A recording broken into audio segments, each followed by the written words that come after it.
He forgot to log out of his email. What I saw wasn't just cheating, it was a plan. To leave me, empty the account, and take the house. I played along for 2 weeks. Kissed him goodnight. Cooked breakfast. Then on the day he thought I'd be at work, he came home to find we were married for 7 years, together for 9. I'm 42 now. We lived in Spokane, Washington, just a modest 2-bedroom house on the north side. Nothing fancy, but it was ours. We split everything 50-50 from the beginning. Mortgage, bills, even groceries. We didn't have kids. He always said he wanted to wait until we were more secure, whatever that meant. I didn't push it. I thought we had time. His name's Daryl. I met him when I was 33. We both worked for the same general contractor, me in the admin office, him on the delivery side. He used to bring me lunch, tell me I had the prettiest handwriting he'd ever seen. He made me feel seen. After my last relationship, I needed that. We moved fast. Moved in after 6 months. Married within 2 years.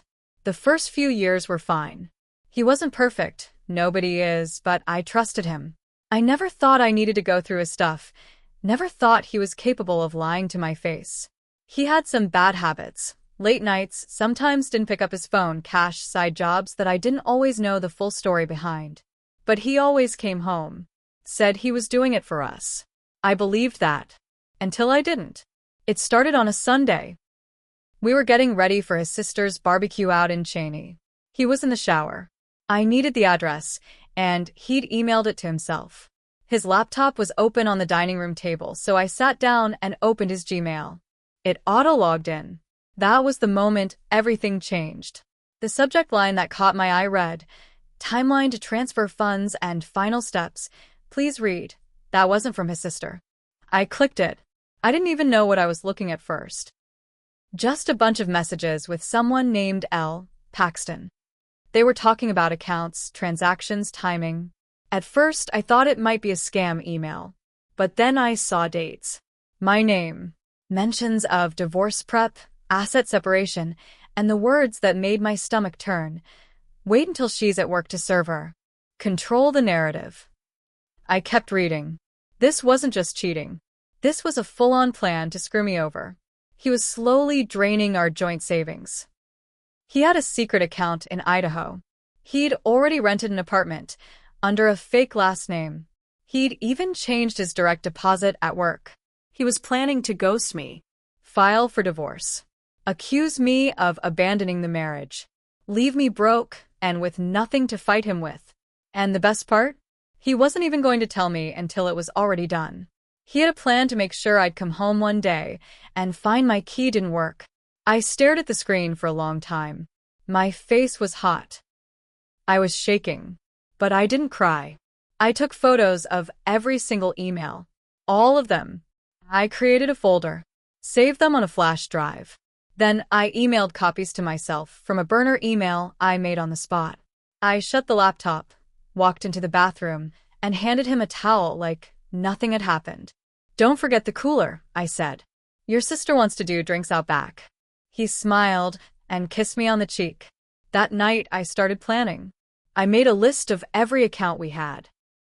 I logged into the few that were under my email and changed the passwords. I opened a new checking account under just my name at a credit union on the west side. Then I rerouted my work direct deposit. He didn't notice. He was too busy texting L. Paxton and making sure his money was safe. I told him I had training out of town in 2 weeks, that it was mandatory. I asked him to help me pick out work clothes for the trip. He was so proud of himself, so sure I was clueless. He kept kissing me every night, asking if I wanted Thai food or pizza, telling me we'd go to the coast in the fall, maybe take a road trip. He looked me in the eyes and lied. I kept pretending.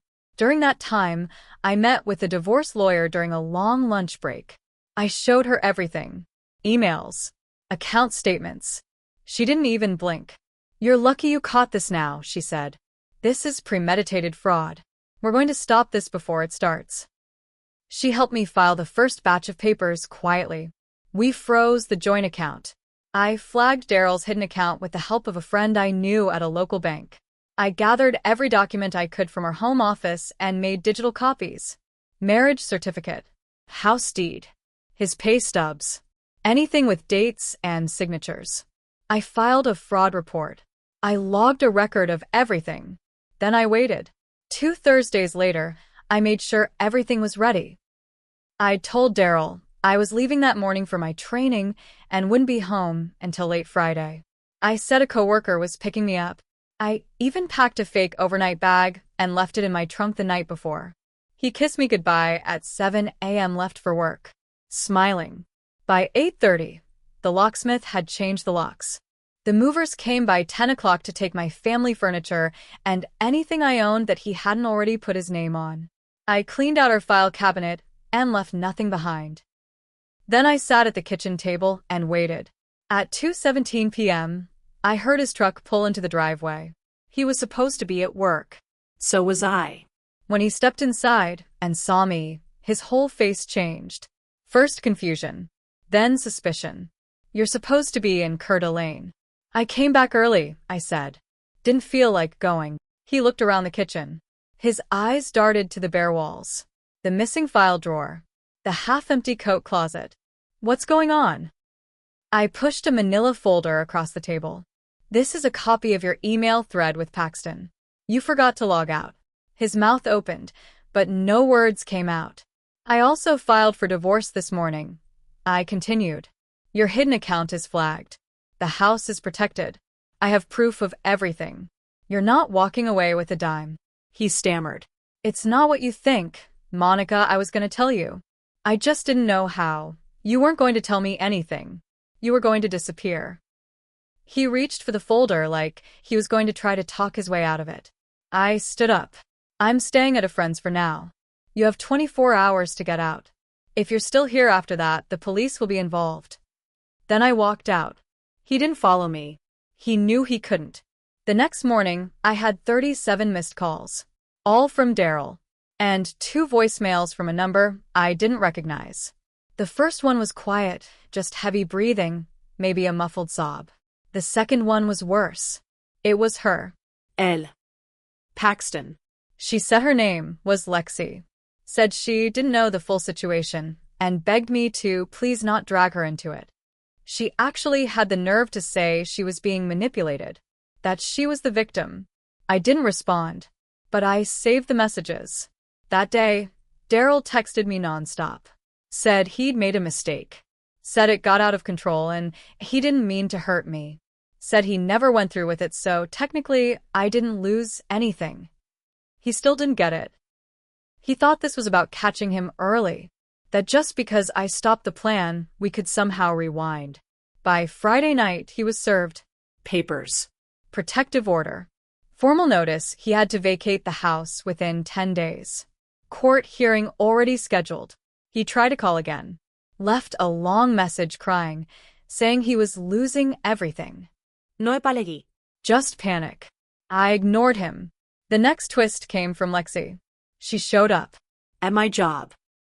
I was at the front desk, going through insurance reports, when the front desk buzzed me and said, "There's a woman here asking for you. She says it's personal." I came out to the lobby, and there she was. She looked younger than I expected. Early 30s maybe. Dressed nice. Too nice for what she was. "I just need 2 minutes," she said. I crossed my arms. "You're wasting your time." She started crying. Right there. In front of patients and coworkers. She said Daryl told her I was abusive. That I controlled him. That I'd cheated. That I refused to give him kids and made him sleep in the guest room for years. She said she had no idea he was still living with me. That's when I realized he hadn't just lied to me. He lied to her too. I didn't say much. I just handed her a copy of one of the emails from my purse.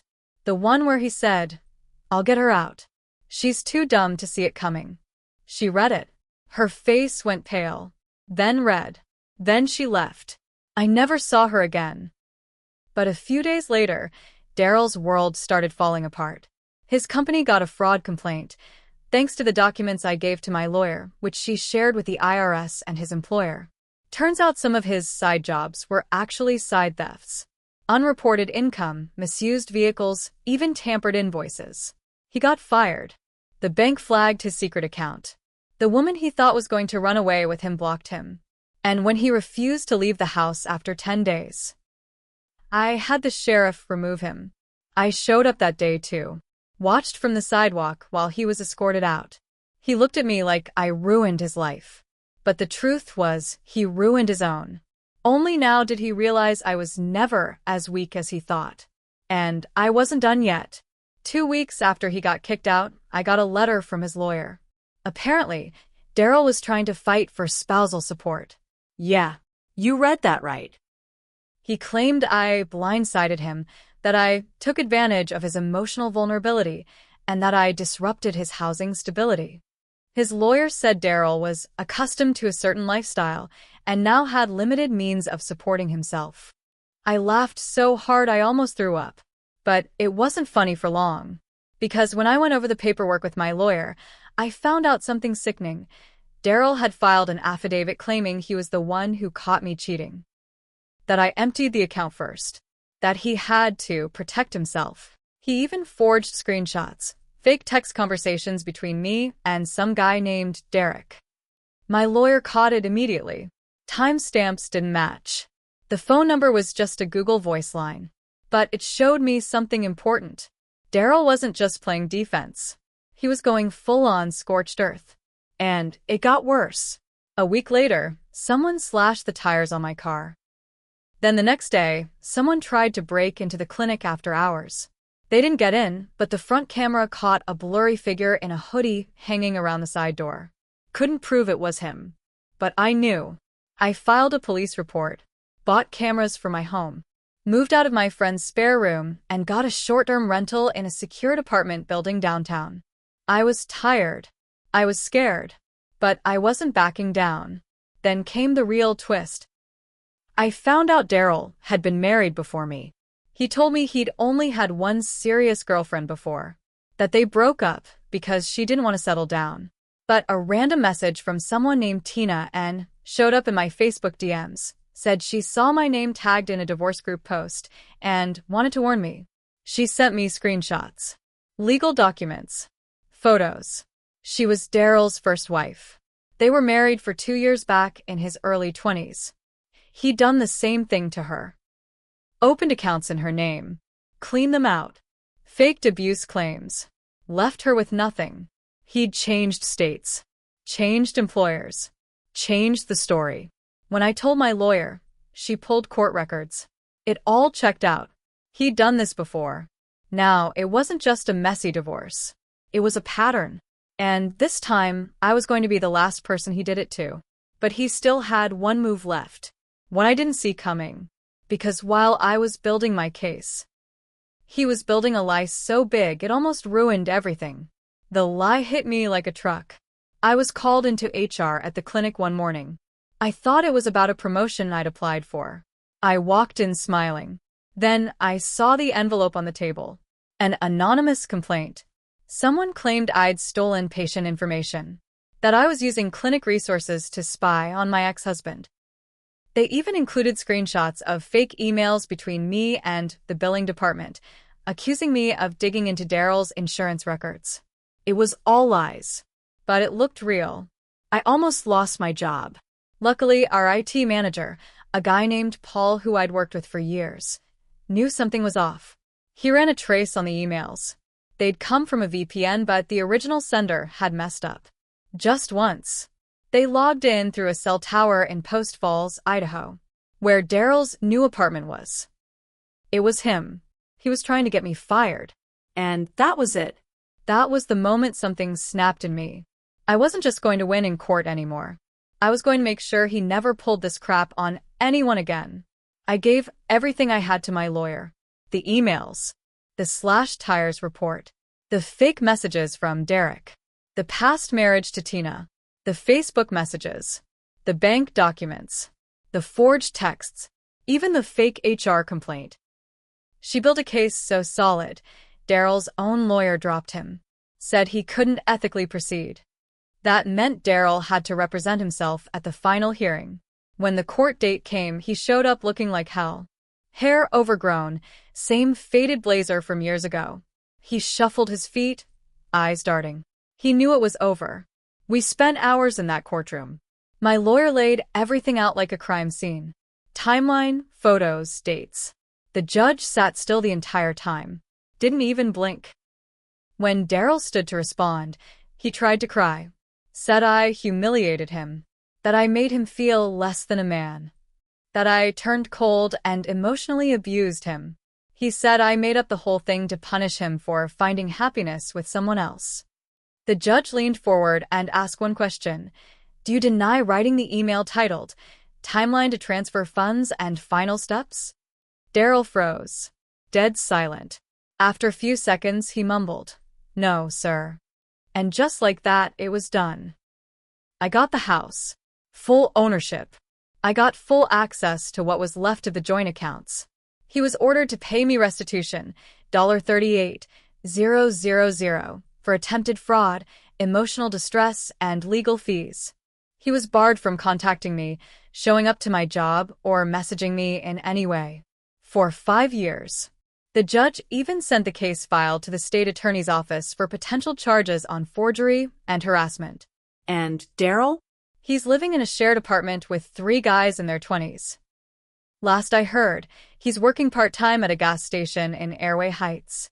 His license is suspended because he missed a court-ordered payment. Lexi never came back. Tina's lawyer reached out to me. They're reopening her case based on the new evidence. And the cherry on top? The fraud report I filed with the IRS finally hit. He owes back taxes on every single unreported cash side job from the last 5 years. Over $50,000 in unpaid taxes and penalties. He tried to ruin me. He thought I'd roll over. He thought I was weak. Instead, I watched him burn everything he built with his own lies. And I didn't lift a finger. I just gave him the matches. As for me, I got promoted 2 months ago.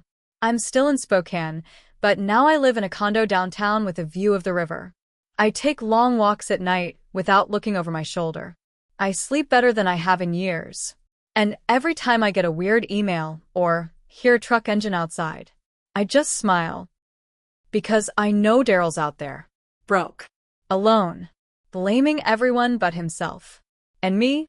I'm finally free.